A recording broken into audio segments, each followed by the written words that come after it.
Finally देखा, मेरा बेटा मेरा साथ देता है।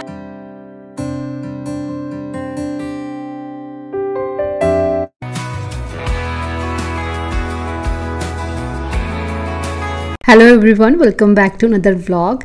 उम्मीद करती हूँ कि आप सभी बहुत बढ़िया से होंगे।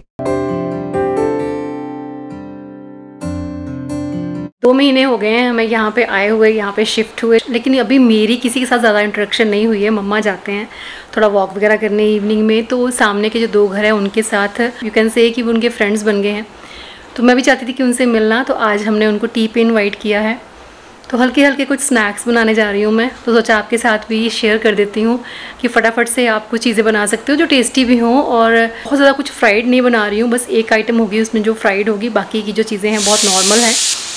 तो आलू जो है वो बॉईल करने के लिए मैंने रख दिए थे, तो आलू बॉईल हो चुके हैं। तो चलिए चलते हैं किचन में। टोटल मेरे पास 1.5 घंटा था सब कुछ बनाने के लिए, और ये स्नैक्स बनाने के लिए 1.5 घंटा काफ़ी था, पर क्योंकि मुझे शूट भी करना होता है तो थोड़ा सा टाइम उसमें ज़्यादा लग जाता है। तो चलिए सबसे पहला जो काम करते हैं वो करते हैं कुकीज़ बनाने का। चॉकलेट कुकीज़ बना रही हूँ मैं, जब तक गेस्ट आएंगे तब तक वो ठंडी भी हो जाएंगी। तो 100 ग्राम मैंने बटर लिया है, नॉर्मल बटर जो मार्केट में मिलता है, तो सॉल्टेड है वो। और उसके बाद उसमें डाला है मैंने पाउडर शुगर को ग्राइंड करके उसका पाउडर बना लिया, वो डाला है इसमें 1/2 कप। आज उदय का कहना था कि मम्मा प्लीज़ अगर आप कुकीज़ बना रहे हो ना तो प्लीज़ नॉर्मल वाली कुकीज़ बनाना, डेट्स वगैरह मत डालना उसमें, क्योंकि मैं हमेशा हर चीज़ में शुगर की जगह पे डेट्स यूज़ कर लेती हूँ या गुड़ यूज़ कर लेती हूँ। तो चलो कोई बात नहीं, उसकी कर लेते हैं, एक अपनी कर लेंगे। बटर और शुगर जब अच्छे से ब्लेंड हो जाए तब मैंने उसमें डाला 1 कप गेहूं का आटा। हाँ, मैदे का इस्तेमाल नहीं कर रही हूँ मैं इसमें, गेहूं का आटा लिया है 1 कप। साथ ही 1/4 कप इसमें मैंने डाला है कोको पाउडर, और 1/2 स्पून डाला है इसमें बेकिंग पाउडर। तो बस इन सभी चीज़ों को छन्नी के साथ छान के हम डालेंगे, और उसके बाद इसका डो रेडी करेंगे। अगर थोड़ा सा आपको लगे कि हार्ड है, थोड़ा सा उसमें दूध भी ऐड कर सकते हैं। दूध डालना लेकिन बहुत थोड़ा सा, इतना कि वो बाइंड होना शुरू हो जाए जो आपका बैटर है। बस कुकीज को रोल करके हम ट्रे पे रखते जाएंगे, और 185 डिग्री सेल्सियस पे मैंने इसको 20 मिनट कुक किया था। शुगरी कुकीज हो या फिर कोई भी शुगरी आइटम हो तब तक बुरी नहीं होती जब तक हम उसको मॉडरेट वे में खाते हैं। बाकी आपकी हेल्थ कैसी है पता चलता है, आपके एनर्जी लेवल कैसे हैं या आपकी ब्लड टेस्ट रिपोर्ट क्या कहती है। लेकिन फिर भी जो लोग डायबिटिक होते हैं उनके पास ग्लूको लेवल्स को चेक करने के लिए ये डिवाइस जरूर होनी चाहिए। ग्लूकोमीटर डिवाइस के बारे में आई थिंक हम सभी जानते हैं कि इसकी हेल्प से ब्लड शुगर लेवल आप घर पे ही बड़ी आसानी से चेक कर सकते हैं। मेरे मम्मा डायबिटिक हैं और इस डिवाइस की जरूरत उनको अक्सर रहती है। इसके अलावा भी अगर आपके शुगर लेवल्स जो है वो बॉर्डर लाइन पे हैं तो ये डिवाइस आपके घर में जरूर होनी ही चाहिए, ताकि आप अपने शुगर लेवल्स को जब चाहे मॉनिटर कर सकें। मेरे फादर मदर जब हमारे पास विजिट करने के लिए आए थे तो मेरी मम्मा के शुगर लेवल्स को चेक करने के लिए अगारो ग्लूकोमीटर ने काफी हेल्प की, जिससे रोज बड़ी आसानी से हम मम्मा का शुगर लेवल चेक कर लेते थे। ये डिवाइस एक केस में आता है जिसमें आपको मशीन मिलती है, साथ ही एक बैटरी मिलेगी, कुछ टेस्ट स्ट्रिप्स मिलती हैं और लॉन्सेट्स यानी कि नीडल्स मिलती हैं। और ये है लांसिंग डिवाइस जिसका यूज पियर्सिंग के लिए किया जाता है। तो कैप को ओपन करके आपने नीडल को अंदर प्लेस करना है। कॉकिंग कंट्रोल को खींचने के बाद रिलीज बटन जब आप प्रेस करेंगे तो आराम से पियर्सिंग हो जाएगी। मशीन में टेस्ट स्ट्रिप डालते हुए ग्रीन साइड ऊपर और एरो नीचे की तरफ रहेगा। अगारो का ग्लूकोमीटर मैनुअल आपको साथ में मिलता है, जिससे आप इसे ऑपरेट करना बहुत ही इजीली सीख सकते हैं। मशीन को स्टार्ट करते हुए आपने बैटरी पहले इंसर्ट करनी है और उसके बाद इसे ऑन करेंगे तो जो कोड आपको मैनुअल बुक में मिलता है बिफोर मील और आफ्टर मील के लिए उसे सिलेक्ट करेंगे। पियर्सिंग करने के बाद ब्लड का एक हल्का सा ड्रॉप निकलता है। टेस्ट स्ट्रिप को जब हम इसके पास लेके जाते हैं तो आपको विद इन सेकेंड्स आपके ब्लड शुगर लेवल्स पता चल जाते हैं। बिफोर मील ममा का 145 आया था, तकरीबन ठीक है क्योंकि उनको काफी लंबे टाइम से डायबिटीज है। अदरवाइज 110 और 120 ज्यादा बेटर रहता है। तो ये डिवाइस जो है वो काफी ज्यादा हेल्पफुल है। इसके अलावा इसमें आपको और भी इंडिकेटर्स मिल जाएंगे, जैसे कि अगर कीटो का सिंबल आता है तो इसका मतलब है कि आपका ब्लड ग्लूकोज कंसंट्रेशन 320 mg/dl से ज्यादा है, और अगर हाइपो का सिंबल आए तो इसका मतलब है कि आपका blood glucose concentration below 70 mg/dl है। और दोनों ही केसेस में आपको डॉक्टर से कंसल्ट जरूर कर लेना चाहिए। टेस्ट स्ट्रिप्स अगर खत्म हो जाएं या फिर नीडल्स खत्म हो जाएं तो आप रिफिल पैक भी ऑर्डर कर सकते हैं, जिसमें आपको नीडल्स और टेस्ट स्ट्रिप्स अलग से मिल जाती हैं। अपने ब्लड शुगर लेवल्स को अगर आप मॉनिटर करते रहेंगे तो आप उन्हें मेंटेन भी रख पाएंगे। तो अगर आप ऑर्डर करना चाहें तो लिंक आपको डिस्क्रिप्शन बॉक्स में मिल जाएगा। तो चलिए इस इन्फॉर्मेशन के बाद वापस आते हैं टी स्नैक्स पे। तो सबसे पहले मैंने कुकीज़ बनाए, उसके बाद ग्रीन चटनी रेडी करके फ्रिज में रख दी है, ठंडी हो जाएगी आराम से। उसके बाद तैयारी कर लेते हैं हम चीज़ बॉल्स की। इसे बनाएंगे हम कॉर्न्स के साथ। तो स्वीट कॉर्न्स हैं, उनको थोड़ी देर के लिए मैंने गर्म पानी में डाल के रखा। उसके बाद इसको ग्राइंडर जार में हमने ग्राइंड कर लेना है। थोड़ी सी हम करेंगे चॉपिंग, जो भी सब्जियां आप इसमें डालना चाहें, जैसे प्याज चॉप कर लेंगे हम, थोड़ी सी मैंने डाली है इसमें हरी मिर्च, थोड़ा अदरक डाला है बारीक काट के, गाजर डालेंगे ग्रेट करके, साथ में शिमला मिर्च डालेंगे। सब्जियां आप अपनी चॉइस की डाल सकते हैं, निकाल सकते हैं कुछ भी। जैसे मटर हैं, फ्रोजन मटर, उन्हें भी आप गर्म पानी में डाल के ग्राइंडर जार में ही ग्राइंड कर लीजिए कॉर्न्स के साथ, तो वो भी आप इसमें डाल सकते हैं। अच्छा, अब इन्हें थोड़ी बाइंडिंग देने के लिए, थोड़ा सा इनमें क्रिस्पीनेस आ जाए, उसके लिए मैंने इसमें सूजी डाली है।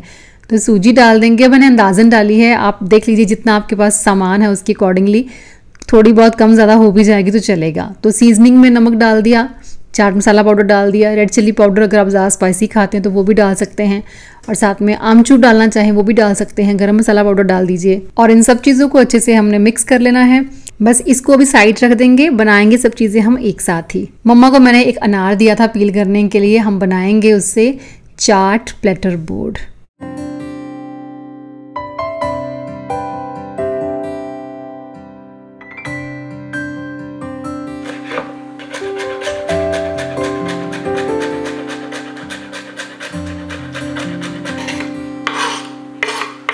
अच्छा, दूसरा जो स्नैक बना रही हूँ वो बना रही हूँ मैं ब्रेड क्यूब्स। उसके लिए बॉयल किए हुए आलू लिए हैं, प्याज डाल दिया काट के, उसमें हरा धनिया डाल दिया, अदरक डाल दिया, हरी मिर्च डाल दी है, थोड़ी सी बहुत बारीक चॉप करके मैंने शिमला मिर्च भी डाली है। बस उसमें बाकी आपने सीजनिंग डाल देनी है। बस इन सब चीज़ों को अच्छे से मिक्स करके इसको साइड रख दीजिए। अब हम तैयार करेंगे एक स्लरी, क्योंकि इस स्नैक्स को हम बनाएंगे फ्राई करके। और स्लरी जो बना रही हूँ मैं, वो बनाई है मैंने 2 चम्मच मैंने इसमें मैदा डाला था, और साथ में 1 चम्मच डाला है इसमें कॉर्नफ्लावर। बच्चे पिज़्ज़ा वगैरह ऑर्डर करते हैं तो पिज़्ज़ा सीजनिंग और चिली फ्लेक्स हम सबके घरों में पड़े रहते हैं, तो थोड़ी सी मैंने पिज़्ज़ा सीजनिंग और चिली फ्लेक्स डाल के इनको अच्छे से मिक्स कर लिया। थोड़ा थोड़ा पानी डालते जाना है, विस्कर से विस्क कीजिए ताकि इसमें कोई लम्स ना रहे, और बस एक स्लरी बना के इसको साइड रख दीजिए। ब्रेड क्रम्स भी निकाल के प्लेट में अलग से रख लिए हैं। यहाँ पे मेरी कुकीज़ जो हैं वो तैयार हो गई हैं। गरम गरम कभी मत खाइएगा, क्योंकि गरम गरम इतनी स्वाद लगती है ना कि आप एक की बजाय फिर 2-3 खा जाओगे। स्पेशली मम्मा की फ्रेंड्स आ रही हैं तो मम्मा को मैं हर चीज़ पहले टेस्ट करवा के उनका अप्रूवल ले रही थी। अगर उनको सही लगेंगी तो सबको सही लगेंगी।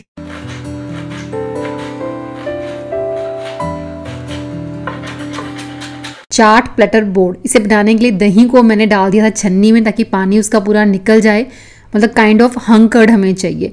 उसमें डाला मैंने रॉक सॉल्ट, उसे अच्छे से मिक्स कर लेना है किसी भी प्लेट में, मतलब किसी प्लेट में बना सकते हैं, किसी ट्रे में बना सकते हैं इसको। उसके बाद डालेंगे इसमें चटनी, इमली की चटनी, मीठी चटनी जो होती है वो मैंने डाली है, साथ में हरी चटनी डाली है। मिक्स कर लीजिए अच्छे से।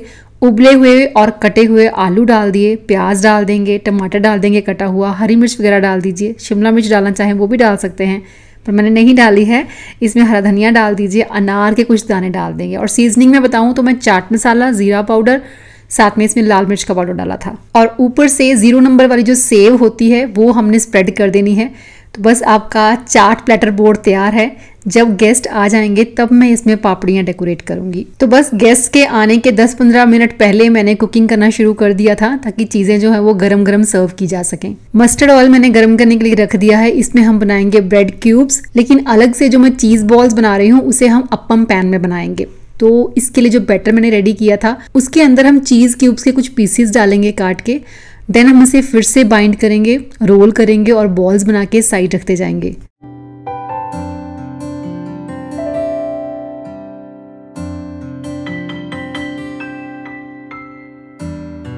एक है अप्पम पैन और एक है एयर फ्रायर। दोनों ही चीज़ें बहुत कमाल की हैं, मतलब कम से कम तेल में इनमें आप बहुत सारा कुछ बना सकते हैं।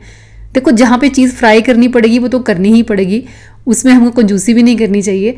लेकिन जिन चीज़ों को हम बचा सकते हैं, कम से कम तेल में बना सकते हैं, ज़रूर ट्राई करना चाहिए। करने को ये चीज़ बॉल जो है इनको भी हम फ्राई करके बना सकते थे, लेकिन ऑप्शन था हमारे पास बिना फ्राई किए, तो हमने फिर वही यूज़ किया। तो चलो, चीज़ बॉल मैंने रख दी हैं, जब तक वो तैयार होते हैं तब तक हम ब्रेड क्यूब्स की तैयारी भी कर लेते हैं। तो बस करना कुछ नहीं है, साइड्स आपने काट देनी है ब्रेड की, उसके ऊपर अप्लाई करेंगे वही आलू वाला मिक्सचर जो हमने बना के रखा है। अब इस ब्रेड के एक स्लाइस को हमने 4 पीसीस में काट लेना है। अब हम इनको स्लरी में डिप करके फ्राई करना शुरू करेंगे, लेकिन पहले एक बार हम चीज़ बॉल्स देख लेते हैं और एक बार उनको पलट देते हैं।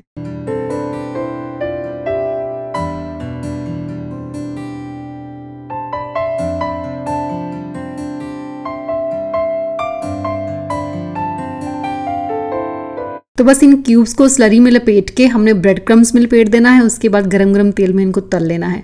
बहुत इजी रेसिपी है और देखने में आपको जितनी इजी ये लग रही है ना, ये उससे भी ज़्यादा इजी है और खाने में बहुत टेस्टी हैं। तो चलिए स्नैक्स तो इस तरह से बनाने हैं, कुछ मैंने बना के रख लिए हैं।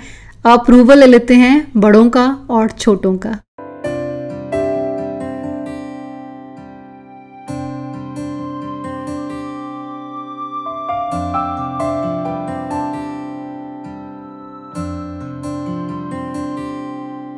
चाय के साथ चाट तो नहीं जाएगी, तो सबसे पहले हम चाट बैटर ही सर्व कर देंगे, उसके बाद हम धीरे धीरे स्नैक्स लेके आएंगे। मम्मा डेली इवनिंग वॉक के लिए बाहर जाते हैं, थोड़ा टाइम स्पेंड करके आते हैं, आंटी के पास जाके बैठ जाते हैं, बातें बातें करते मुझे भी अच्छा लगता है। मैं खुद उनको काफ़ी बार इनकरेज करती हूँ कि आपको अपने फ्रेंड्स बनाने चाहिए। एक्चुअली उनकी जो लाइफ रही है ना, शुरू से बहुत रिजर्व्ड रही है, ज़्यादातर वो कहीं बाहर निकले भी नहीं और उन्होंने अपने दोस्त बनाए भी नहीं। उनमें हमेशा एक हेजिटेशन सी रहती है नई जगह पे जाने के लिए, नए लोगों से मिलने के लिए। लेकिन अच्छा लगता है मुझे जब वो इस तरह से बाहर निकलते हैं, और मेरे ख्याल से निकलना चाहिए, क्योंकि इस उम्र में आपका मन लगना भी बहुत मुश्किल है अगर आप बाहर नहीं निकलते हैं। आपके पास करने के लिए कोई इतने काम भी नहीं है, अब बच्चे अपने अपने कामों में बिजी हैं, तो नई कंपनी अगर आप अपने लिए क्रिएट नहीं करेंगे तो आई थिंक काफ़ी डिफ़िकल्ट हो जाता है। कहते हैं कि आपका पड़ोस अच्छा होना बहुत ज़रूरी है, और इस चीज़ के मामले में हम बहुत लकी हैं कि हमें हमेशा अच्छे ही पड़ोसी मिले हैं।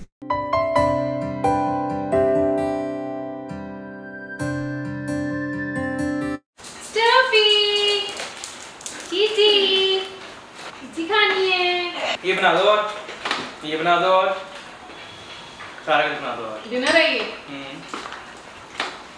अभी टाइम हो रहा है शाम के 7:30।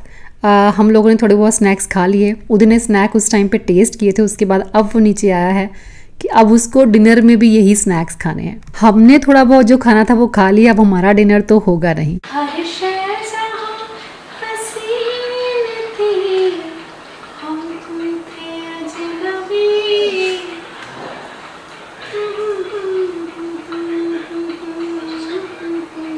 मैंने कितनी बार बोला है कि जब भी पपाया लेके आओ उसी दिन उसको खा के खत्म करो। ये जो हुआ है ना इसके साथ, इसके पीछे का बड़ा रीजन पता कौन है? अपने आप अपना नाम ले लो। क्यों? नहीं क्यों? मैं क्यों? अब पे कटो खा लो। मैंने कितनी बार बोला है 2 पपाया नहीं लेके आने। अच्छा, सिर्फ 1 पपाया तो लेके। जब मम्मा सब्जियां लेके आते थे सब मंडी से जाकर, फिर वो बनाते भी थे, तो फिर एग्जैक्टली देखा, मेरा बेटा मेरा साथ देता है। सिंपल सा सवाल है। हाँ बेटा, बिल्कुल तो मम्मा की सपोर्ट करता है Uday. Thank you so much. ऐसा कुछ नहीं है, मैं तो लॉजिकल बात कर रहा हूँ, सपोर्ट किसी की भी नहीं कर रहा हूँ। मेरे को सिर्फ जवाब दो।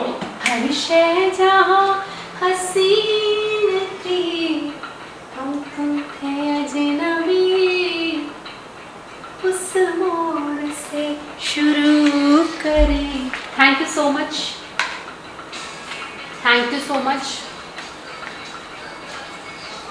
खाएगा, वॉक नहीं करनी है, खाओ मत भाई। इवनिंग वॉक की अगर मैं बात करूं तो डिनर से पहले कुलदीप जी 1 घंटा रोज छत पे घूमते हैं। जैस्मिन की बात करूं तो वीक ऑफ पे पापा के साथ घूमेगी वो 1 घंटा, और वैसे वो मॉर्निंग वॉक करती है। मैं अपनी बात करूं तो सुबह मेरी एक्सरसाइज हो जाती है, उसके बाद पूरा दिन मेरे को बहुत सारे काम होते हैं।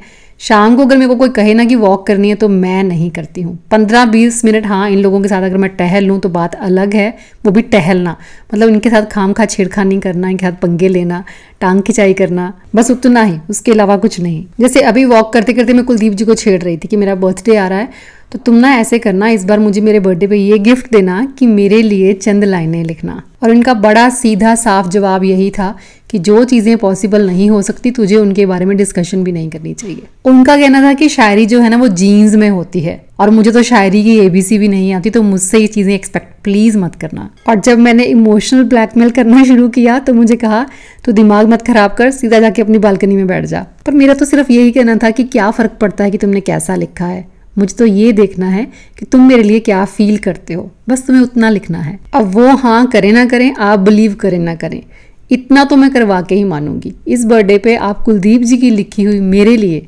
4 लाइनें ज़रूर सुनेंगे।